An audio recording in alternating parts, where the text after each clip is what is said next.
Commercial airplanes are designed around one absolute rule: losing all engine power should never happen.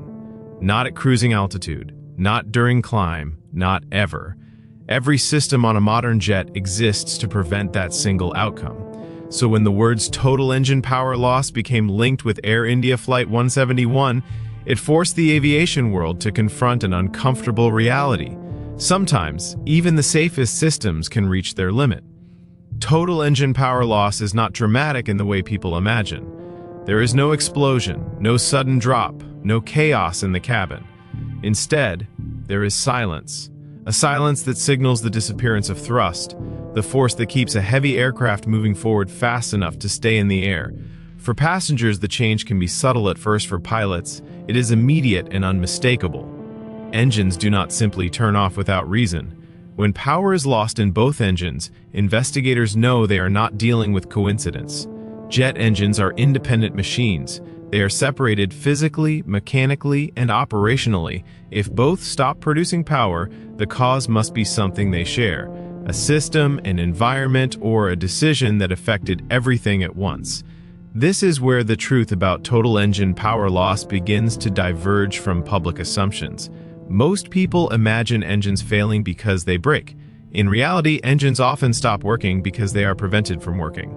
Fuel may be interrupted, airflow may be disrupted, automation may intervene to protect the engine from perceived damage. In many cases, the engine itself remains intact and capable, yet powerless. In the early stages of the Air India 171 investigation, attention quickly moved beyond mechanical damage. Investigators began asking deeper questions. Was fuel reaching the engines? Was the air entering the engines usable for combustion? Did onboard systems command a reduction or shutdown of thrust? These questions define the difference between an engine failure and a total power loss event. Fuel is always the first suspect. Not because it is the most common cause, but because it is the most unforgiving. Engines can tolerate extreme temperatures, vibration, and stress, but they cannot run without fuel. Contamination, freezing, blockage, or mismanagement can interrupt flow in seconds. When fuel supply is shared, both engines can be affected almost simultaneously. In such cases, there is no warning roar, just fading power. But fuel alone does not explain every case. Environmental factors can be just as decisive. High-altitude weather phenomena, invisible to the naked eye and sometimes even to radar, can extinguish combustion. Ice crystals, volcanic ash, or extreme moisture can overwhelm engine airflow. When an aircraft passes through such conditions, both engines inhale the same hostile environment. The result can be a near-instant loss of thrust. Automation adds another layer of truth that is often misunderstood. Modern jet engines are controlled by computers designed to protect them at all costs. If sensors indicate unsafe conditions, the system may reduce fuel flow or shut the engine down entirely. This is not a malfunction. It is intentional behavior.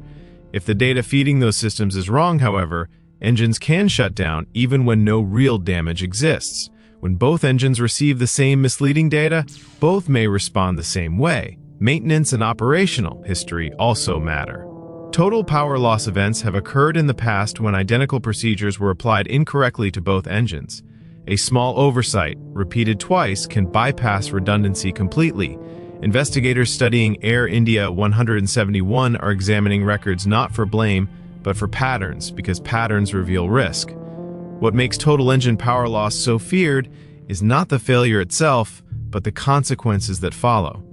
Without thrust, the aircraft becomes a glider. Altitude becomes time. Speed becomes survival. Pilots must act immediately, not to solve the problem, but to preserve control. Every second matters. Every decision carries weight.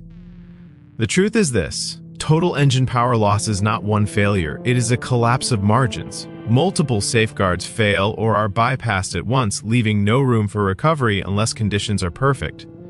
That is why such events are rare, and why, when they happen, they reshape aviation safety worldwide. Air India 171 now stands at the beginning of that process. Data is being analyzed, timelines reconstructed, and assumptions challenged. What investigators discover will not stay confined to one airline or one aircraft. It will ripple outward, quietly changing procedures, software, training, and expectations. When people hear the words engine failure, most imagine a dramatic mechanical breakdown, metal tearing apart, flames, alarms, and chaos. This image is powerful, but it is also misleading. One of the most dangerous aspects of total engine power loss is how quietly it can occur. The truth is that many of the most serious power loss events in aviation history involved engines that were still mechanically intact. The first myth is that engines fail because they are weak. In reality, modern jet engines are astonishingly resilient. They are certified to continue operating after bird strikes, heavy rain ingestion, intense vibration, and extreme temperature swings. Mechanical failure of a single engine is already rare. Mechanical failure of two independent engines at the same moment is so unlikely that investigators treat it as a signal to look elsewhere. The second myth is that pilots always receive clear warnings before power is lost. This is not always true. In many total power loss events, instruments remain normal until the final moments. Sensors may not immediately recognize fuel starvation, airflow disruption, or environmental interference. By the time alerts activate, thrust may already be gone. From the cockpit, it can feel less like a failure and more like the aircraft simply stopped responding.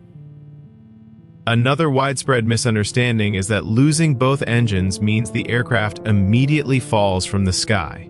In reality, airplanes are excellent gliders. When power disappears, lift does not vanish instantly. What disappears is time. Every second without thrust reduces altitude, and altitude is the only resource that allows pilots to attempt restarts, reach a runway, or maneuver towards survivable terrain. The danger is not instant impact, it is the narrowing of options. There is also a myth that automation always helps in emergencies. Automation usually improves safety, but in rare edge cases it can contribute to power loss. Engine control systems are designed to protect engines, not to save flights at all costs. If sensor data suggests unsafe conditions, the system may reduce or cut fuel to prevent damage. When those inputs are wrong or misinterpreted, engines may shut down even though they could physically continue running. This behavior is intentional, but its consequences can be severe. Fuel-related myths are equally persistent. Many assume that if fuel is on board, engines must be able to use it. The truth is more complex. Fuel can be present but unusable due to contamination, freezing, or flow interruption. Engines do not know how much fuel is in the tank, they only know what reaches the combustion chamber. When fuel flow stops, power stops regardless of quantity. Another misconception is that crews can always restart engines in midair. Restart capability depends on strict conditions: altitude, airspeed, airflow, engine temperature. Outside those limits, restart attempts may fail repeatedly. This is why investigators pay close attention to when power was lost, not just that it was lost. Timing determines survivability. Public discussion often frames total engine power loss as a single mistake. Aviation history shows the opposite. These events almost always involve multiple small factors aligning perfectly. A fuel issue combined with environmental conditions, automation responding to misleading data, a narrow window where recovery is possible, and then gone. No single failure explains the outcome on its own. In the case of Air India Flight 171, separating myth from reality is essential. Investigators are not asking whether someone failed. They're asking how safeguards interacted, and whether those interactions created an unintended trap. That distinction shapes everything that follows. Understanding these myths matters because they influence how safety improvements are made. If the problem is misunderstood, the solution will miss the real risk. Aviation does not fix what looks dramatic, it fixes what is dangerous even when it is quiet. Total engine power loss does not begin when the engines stop. It begins earlier, often so subtly that no alarm is triggered. Investigators know this, which is why they never start their analysis at the moment thrust disappears. They start by searching for the first deviation from normal, no matter how small or brief. In many past cases, that first anomaly lasted only a second, yet it set everything in motion. Flight data recorders capture thousands of parameters every second, and investigators comb through them looking for patterns. A slight fluctuation in fuel pressure, a momentary sensor spike, a change in exhaust temperature that corrected itself.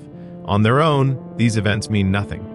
But when placed in sequence, they reveal how a system began drifting toward failure long before anyone realized it.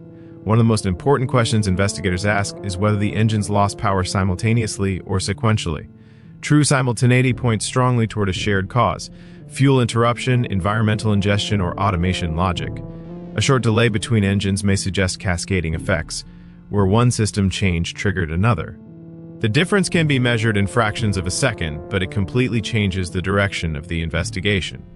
Timing is everything. Investigators analyze how quickly thrust decayed once the process began. A gradual loss may indicate fuel starvation or airflow degradation. A sharp drop often suggests flameout or automatic shutdown.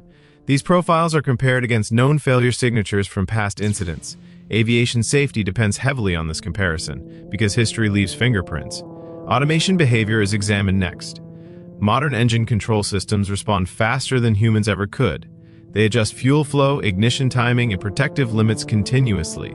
If those systems detected what they believed to be unsafe conditions, they may have reduced thrust or shut the engines down before pilots had time to react. Investigators look for evidence of commanded shutdowns versus uncommanded flameouts. That distinction defines responsibility not for people, but for systems. Altitude becomes the most unforgiving factor in this timeline. At higher altitudes, aircraft have more time and more airflow to attempt engine relight.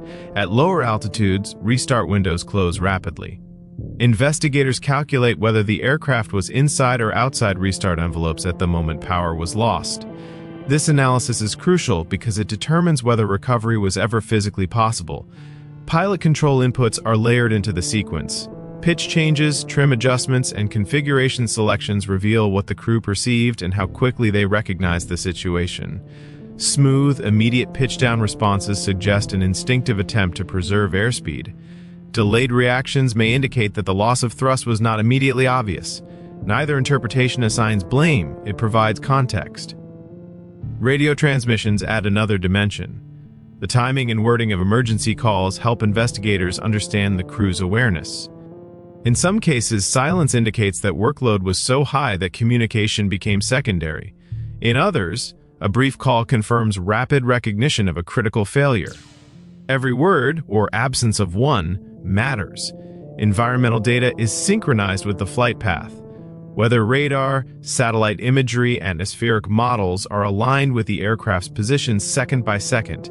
Investigators want to know whether the aircraft entered an air mass capable of disrupting combustion, ice crystals, heavy moisture, ash, or turbulence intense enough to affect airflow.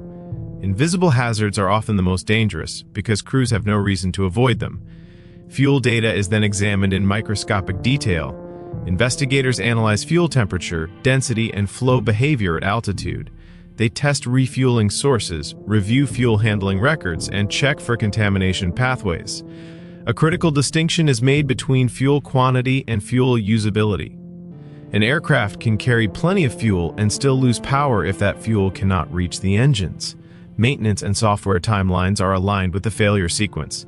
Recent updates, deferred issues, and component replacements are mapped against the event. Investigators look for overlap, not because overlap implies fault, but because overlap creates vulnerability. Dual engine power loss almost always lies at the intersection of systems. What emerges from this reconstruction is rarely a single dramatic cause. Instead, it is a convergence, a narrowing corridor where safeguards quietly step aside one by one. By the time total power loss occurs, the outcome may already be sealed by physics rather than decision-making. For the crew, this entire sequence would have unfolded in moments. There is no timeline in the cockpit, only urgency. But for investigators, slowing time down is how truth is found. Each second is replayed until the aircraft's behavior makes sense. Pilot training is built on preparation, not prediction. Crews are trained to respond correctly to failures they may never experience in real life. Total engine power loss sits at the extreme edge of that training, rare enough to remain theoretical for most pilots, yet severe enough to demand absolute precision when it occurs. When thrust disappears from both engines, pilots are trained to act immediately, not emotionally. The first priority is to preserve control by maintaining the aircraft's best glide speed. This action buys time, and time is the only remaining resource. Without thrust, altitude begins to drain away at a steady, unstoppable rate. Every unnecessary movement costs distance, every delay reduces options. Unlike many other emergencies, total power loss does not come with a long checklist. There is no time. Procedures are memory-based and brutally simple. Ensure airflow, confirm fuel availability, attempt relight. These steps are drilled into pilots because hesitation is more dangerous than imperfect execution. But even flawless execution cannot change the physical limits imposed by altitude and speed. One of the hardest realities pilots face in this scenario is uncertainty. They may not know why power was lost, They may not know whether a restart is possible. They only know that the window for recovery is shrinking. Restart attempts cost altitude. Repeated attempts can make the situation worse if they distract from flying the aircraft. Crew coordination becomes vital. Roles are clearly defined. One pilot flies the aircraft, the other manages systems and communication. This structure prevents confusion when workload peaks. Aviation training emphasizes this division because shared responsibility without structure leads to hesitation, and hesitation costs time. Communication with air traffic control is minimal and purposeful. Declaring an emergency clears airspace, but it does not provide thrust. Controllers can offer headings, weather information, and runway availability, but they cannot alter physics. Pilots understand this instinctively. That is why radio calls during total power loss events are often short and controlled. There is a point in every such event that no simulator can truly teach, the decision point. This is when pilots must recognize that recovery is no longer possible and shift focus from restarting engines to preparing for landing or impact. That decision is not written in manuals. It is learned through judgment, experience, and training discipline. Make it too early and you abandon possible recovery. Make it too late and you lose control when it matters most.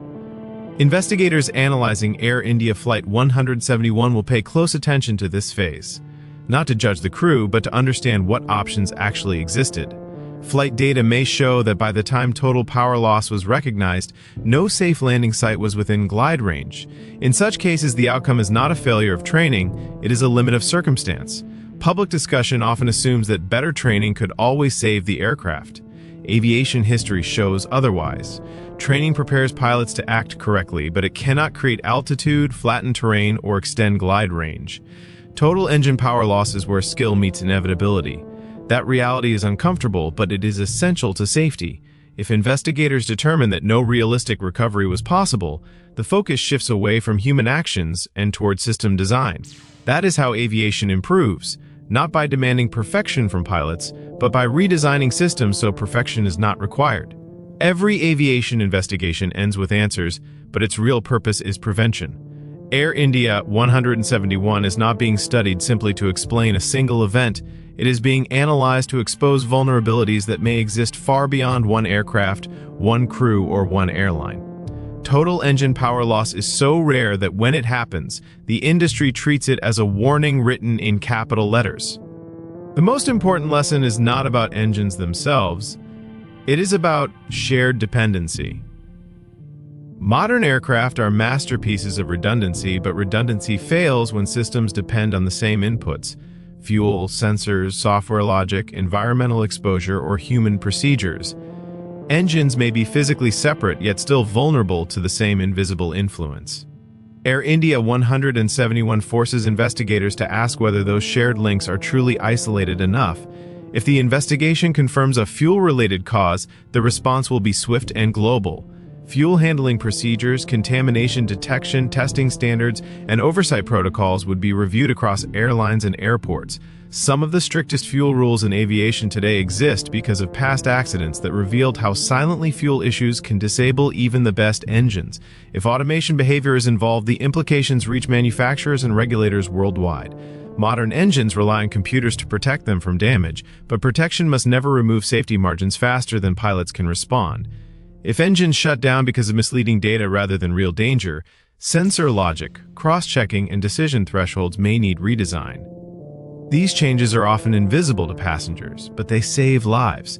Environmental causes would carry their own consequences. Ice crystal icing, airborne contaminants, or extreme weather interactions have repeatedly challenged assumptions about what engines can tolerate. If Air India 171 exposes another gap in environmental awareness, it could lead to improved weather detection, flight planning tools, and engine certification standards. Human factors will also be examined, not to assign blame, but to understand system pressure. Maintenance procedures, organizational habits, training assumptions, and operational culture all shape risk. Aviation safety improves when systems are designed to catch human error before it aligns with other failures. Investigators will look for where the system helped and where it stayed silent. For pilots, the lesson is sobering but familiar. Total engine power loss represents the boundary where training ends and physics takes over. Skill matters, discipline matters, but altitude, time, and terrain ultimately decide outcomes. recognizing that truth is not pessimism, it is honesty, and honesty drives better design. For passengers, the takeaway is reassurance, not fear. Commercial aviation remains one of the safest systems ever built precisely because accidents are treated as global lessons. When something goes wrong, the entire industry listens, procedures are rewritten, software is updated, designs are refined. The next flight is safer because the last one was studied without compromise. In time, Air India 171 will be reduced to data, reports, and conclusions. But its real legacy will be quiet, embedded in safer fuel systems, smarter automation, sharper training, and fewer assumptions left unchallenged. That is how aviation honors the moments when redundancy fails. Total engine power loss reminds us that flight is not magic. It is controlled risk, managed through engineering, discipline, and humility. When both engines go silent, the industry does not look away. It listens. End of documentary series.